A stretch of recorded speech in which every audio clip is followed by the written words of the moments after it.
কৃষ্ণ, আজকে আমি আপনাদের শয়ন একাদশী মাহাত্ম্য বলবো। মহারাজ যুধিষ্ঠির বললেন, হে কৃষ্ণ, আষাঢ় মাসে শুক্লপক্ষের একাদশীর নাম কি আর এর মহিমাই বা কী, তা কৃপা করে আমাকে বলুন। শ্রীকৃষ্ণ বললেন, ব্রহ্মা এই একাদশী সম্পর্কে দেবশ্রী নারদকে যা বলেছিলেন আমি সেই আশ্চর্যজনক কথা আপনাকে বলছি।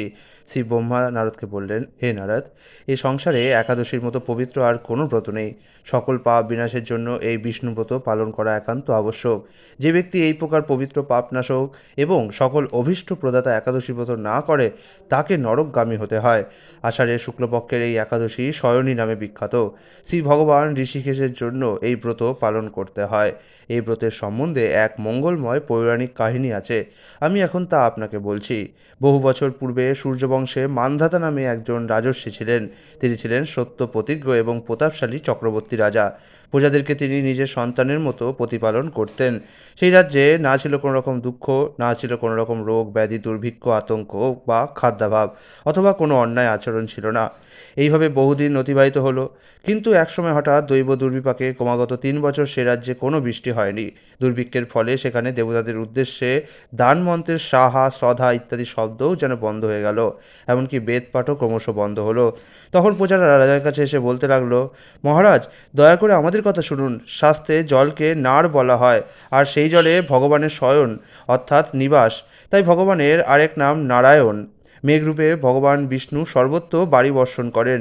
সেই বৃষ্টি থেকে অন্ন এবং অন্ন খেয়ে প্রজাগণ জীবন ধারণ করেন। অতএব এখন সেই অন্নের অভাবে প্রজারা ক্ষয়প্রাপ্ত হচ্ছে। অতএব মহারাজ, আপনি এমন কোন উপায় অবলম্বন করুন যাতে আপনার রাজ্যে শান্তি এবং কল্যাণ সাধন হয়। রাজা মান্ধাতা বললেন, তোমরা ঠিকই বলেছ। অন্ন থেকে প্রজার উদ্ভব, অন্ন থেকেই প্রজার পালন। তাই অন্যের অভাবে প্রজারা বিনষ্ট হয়, আবার রাজার দোষেও রাজ্য নষ্ট হয়। আমি নিজের বুদ্ধিতে আমার নিজের কোনো দোষ খুঁজে পাচ্ছি না, তবুও প্রজাদের কল্যাণের জন্য আমি আপ্রাণ চেষ্টা করব। তারপর রাজা ব্রহ্মাকে প্রণাম করে সসৈন্য বনে গমন করলেন।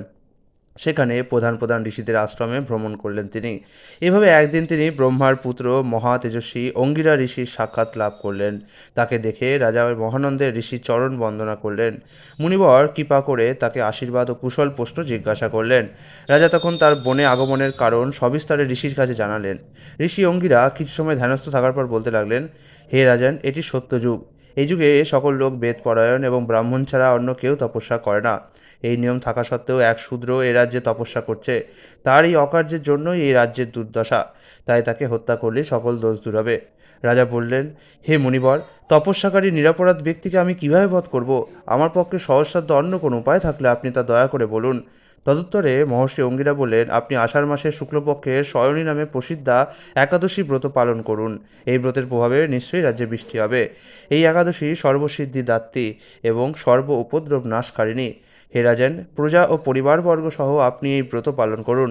মুনিবরের কথা শুনে রাজা নিজের প্রাসাদে ফিরে এলেন।